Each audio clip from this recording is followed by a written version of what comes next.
पूछा कि ये अग्नि पुराण की कथा सर्वप्रथम शुरू कैसे हुई और ये पुराण में आखिर किन भगवान की पूजा है और किन भगवान की इसमें कथा है, कृपा करके वो हमें बतलाएं।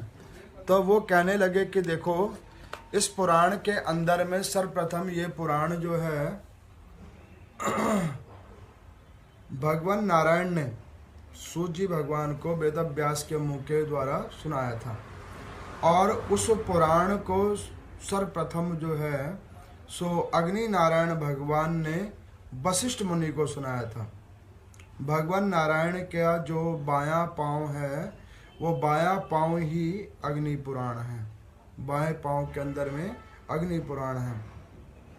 तो यहाँ पर सूत जी के द्वारा सब लोग ऋषियों ने पूछा कि प्रभु इस पुराण के अंदर में कौन सी कथा है और ऐसी कौन सी कथाओं का इसमें समावेश है।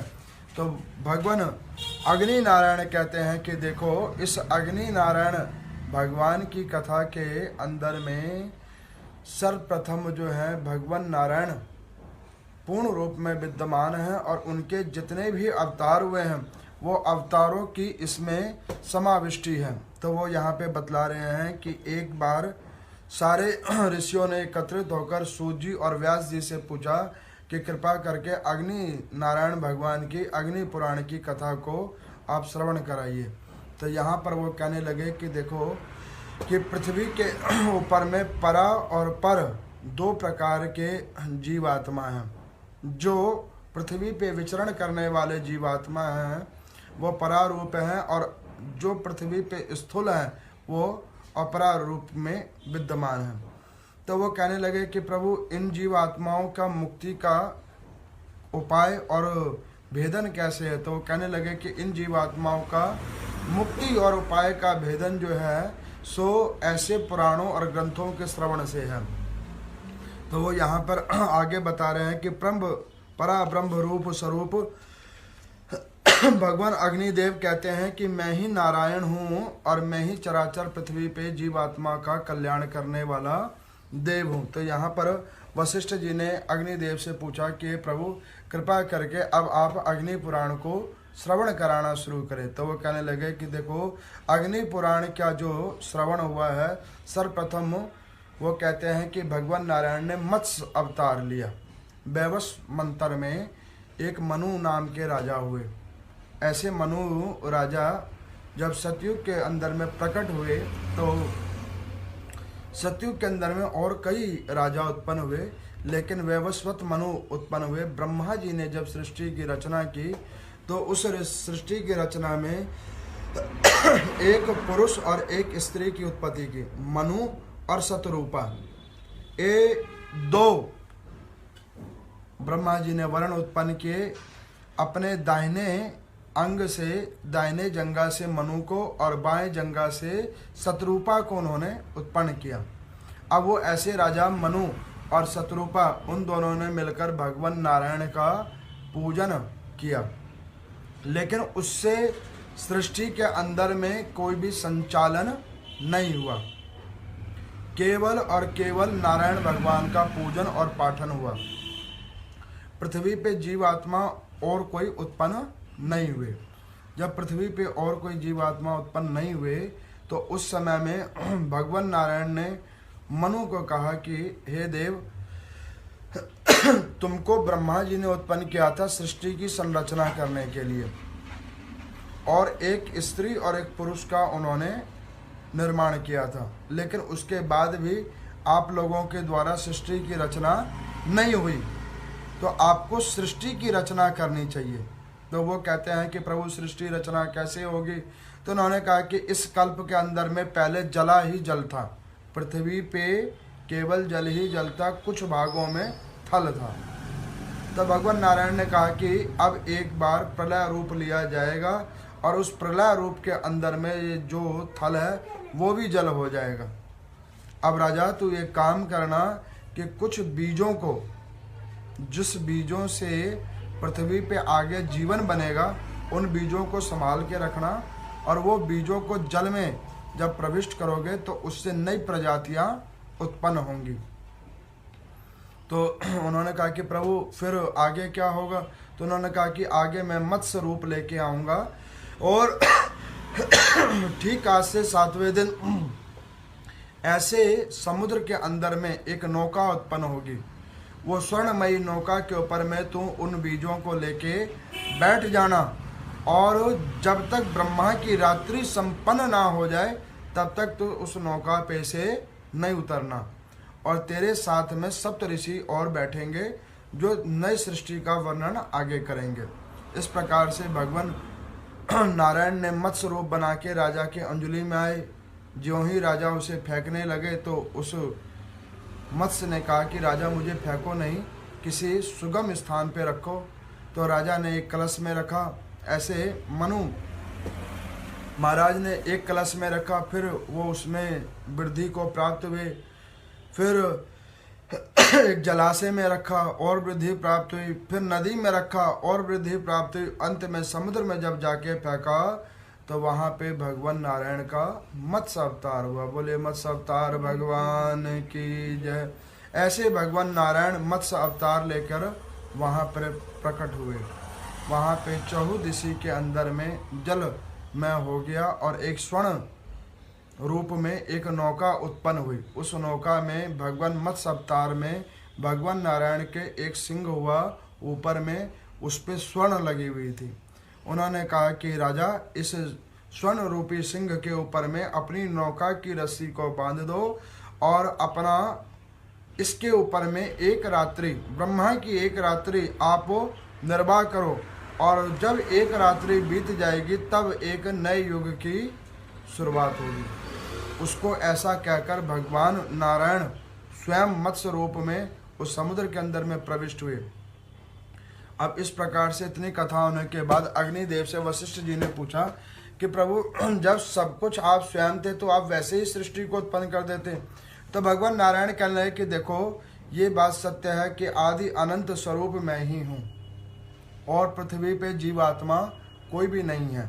जब आदि अनंत स्वरूप मैं ही हूँ तो मुझे सृष्टि के अंदर में जीवात्माओं को उत्पन्न करना था, वो इसलिए ताकि चराचर और जितने भुवन हैं वो भुवनों पे कर्म फल लोग आकर भोगे, जीवात्माएं आकर भोगे। तो यहाँ पर वो कहने लगे कि प्रभु जीवात्माओं का जब फल ही भोगाना था तो आपने इतने अवतार क्यों ले लिए? अब ऐसे तो आप में कोई विश्वास नहीं करेगा ना, और ऐसे तो कोई आपके पुराणों और वेद शास्त्रों में भी विश्वास नहीं करेगा। तो यहाँ पे सूत जी भगवान एक प्रसंग सुनाते हैं कि वो कहते हैं कि देखो एक बार ऐसे ही दो संत बैठे हुए थे, एक हरि के विचारधारा पर थे और एक हरि के विपरीत विचारधारा के थे, लेकिन दोनों ही संत थे। तो जो हरि के विपरीत विचारधारा वाले थे तो उन संत ने क्या कहा कि हम तुमको एक बात बतलाएं। कहने लगे क्या? कि देखो कि भगवान नहीं है, भगवान नहीं है। वो कहने लगे वो कैसे? तो कहते देखो आंख बंद करके, उन्होंने वहाँ पे जितने लोग मौजूद थे उनको कहा कि आंख बंद करो। सब ने आंख बंद की और उन्होंने कहा कि देखो तुम्हें हाथी दिख रहा है? सब ने कहा बिल्कुल हाथी दिख रहा है। फिर उन्होंने कहा देखो घोड़ा दिख रहा है? सब ने कहा घोड़ा दिख रहा है। पक्षी दिख रहा है? पक्षी दिख रहा है। पृथ्वी दिख रही है? हाँ पृथ्वी दिख रही है। अच्छा ये बताओ गणेश जी दिख रहे हैं? हाँ गणेश जी दिख रहे हैं। जैसी आकृति जिसके मन में, सबको अलग अलग गणेश जी दिखने लगे। देवी दिख रही हैं? हाँ दिख रही हैं। कृष्ण भगवान दिख रहे हैं? हाँ दिख रहे हैं। हनुमान जी दिख रहे हैं? बिल्कुल दिख रहे हैं। तो उन्होंने कहा कि अब ये बताओ कि जब इतने सारे भगवान नजर आ रहे हैं तो उसमें नारायण भगवान कहाँ दिख रहे हैं? सब में नारायण है और ऐसे तो कोई भी नारायण नहीं है। इसका मतलब कहीं भी नारायण नहीं है। नाना प्रकार के देव हैं, नाना प्रकार की कथाएं हैं और सबका मूलभूत अलग अलग है। अब ऐसे जो नारायण के विपरीतार्थ संत थे उन्होंने ऐसा वर्णन किया। अब लोगों की जिज्ञासा जगी उनके प्रति जो नारायण समर्पित संत थे उनकी तरफ। तो वो भी मुनि बड़े पहुँचे हुए संत थे। उन्होंने कहा कि भैया फिर आंख बंद करो। उन्होंने कहा कि देखो हाथी दिख रहा है? उन्होंने कहा बिल्कुल दिख रहा है। पक्षी दिख रहा है? बिल्कुल दिख रहा है। स्थान वो भी दिख रहा है। अच्छा गणेश जी दिख रहे हैं? हाँ दिख रहे हैं। देवी दिख रही हैं? कह रहे हाँ दिख रहे हैं। हनुमान जी बिल्कुल दिख रहे हैं। अच्छा अपने पिता को देखो, अपने पिता को देखो। अब क्या सबको एक जैसे दिख रहे हैं? तो सब लोग हंसने लगे, कहने नहीं एक जैसे नहीं दिख रहे, क्योंकि सबका पिता तो एक नहीं है। हर व्यक्ति का अपना अपना अलग अलग पिता है। अपने अपने अनुसार जिनके जो पिता है उनके विग्रह वो उनके आगे आ गई, ये हमारे ऐसे पिता हैं। तो संत ने कहा क्यों सबको एक जैसा क्यों नहीं दिख रहा है? तो एक व्यक्ति ने कहा कि आप कैसी बात करते हैं, एक पिता सबका कैसे हो सकता है?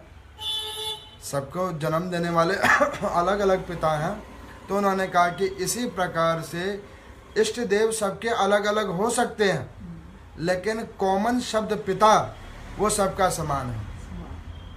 इसी प्रकार से पृथ्वी के ऊपर में सारे देवी देवतागण तो हो सकते हैं, लेकिन मूल तत्व में अगर कोई समान है तो वो नारायण भगवान समान है, त्रिदेव समान है, जो उन त्रिदेवों के ऊपर में सारी सृष्टि रची हुई है। तो यहाँ पर वशिष्ठ जी कहते हैं कि देखो हे अग्निदेव भगवान, आप मुझे ये बताओ कि ये वेदों को आपने क्यों बनवाया, इनमें सार क्यों डाला? तो उन्होंने कहा कि देखो कि जब भगवान ने मत्स्य अवतार लिया तो उन्होंने जो बीज राजा मनु लेके आए उन बीजों में उन्होंने ज्ञान डाला, और उस ज्ञान के अंदर में, उस विवेक के अंदर में उन्होंने जीव आत्मा कैसे पृथ्वी पे जीवित रहेंगे, आगे पृथ्वी पे वो कौन कौन से कर्म करेंगे, कैसे वो कर्म होंगे, उन कर्मों के द्वारा जीवात्मा अपने आप का आयु कैसे निर्धारित करेगा, और आयु निर्धारित होने के बाद में वो पृथ्वी पे आकर क्या क्या करेगा, ये सब चीज़ों का वर्णन आगे की कथा की श्रृंखला में आप लोग सुनेंगे।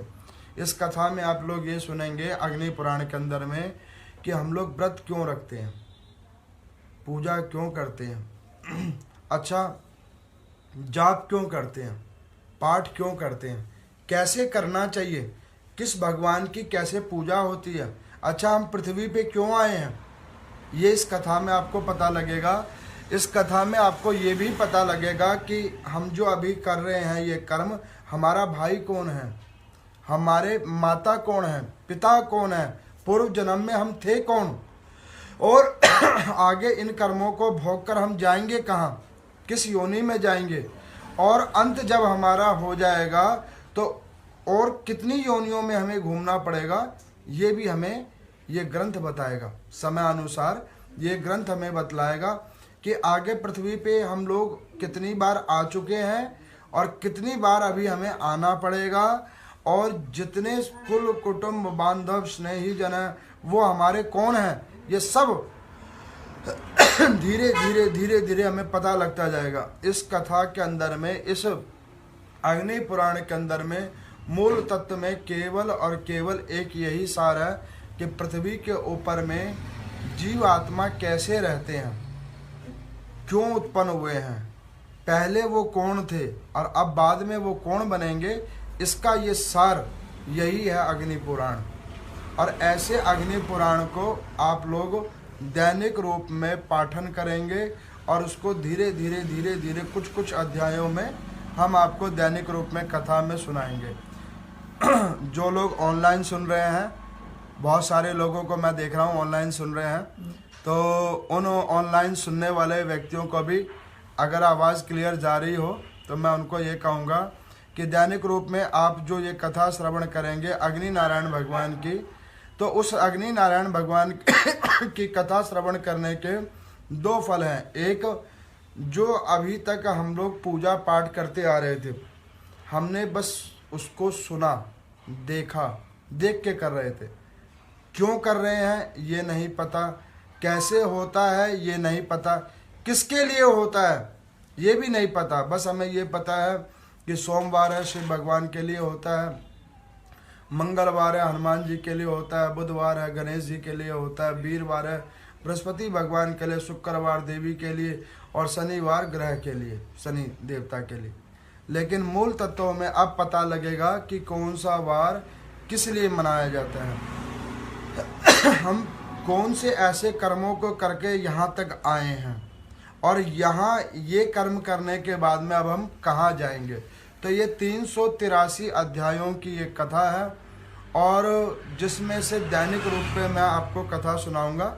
और धीरे धीरे धीरे धीरे पहले सर्वप्रथम ये भगवान के जितने भी अवतार हुए हैं उन अवतारों का शिष्य रूप में वर्णन है। उसके बाद में पृथ्वी पे जीवात्मा कैसे उत्पन्न किया ब्रह्मा जी ने, क्या क्या हुआ, वो सब कथाओं का वर्णन होगा। और उन तत्वों के ऊपर में कथा होगी जिसको आज तक केवल हम कहीं कहीं सुनते थे, वो अभी आपको प्रत्यक्ष सुनाएंगे। बोले सत्यनारायण भगवान की जय।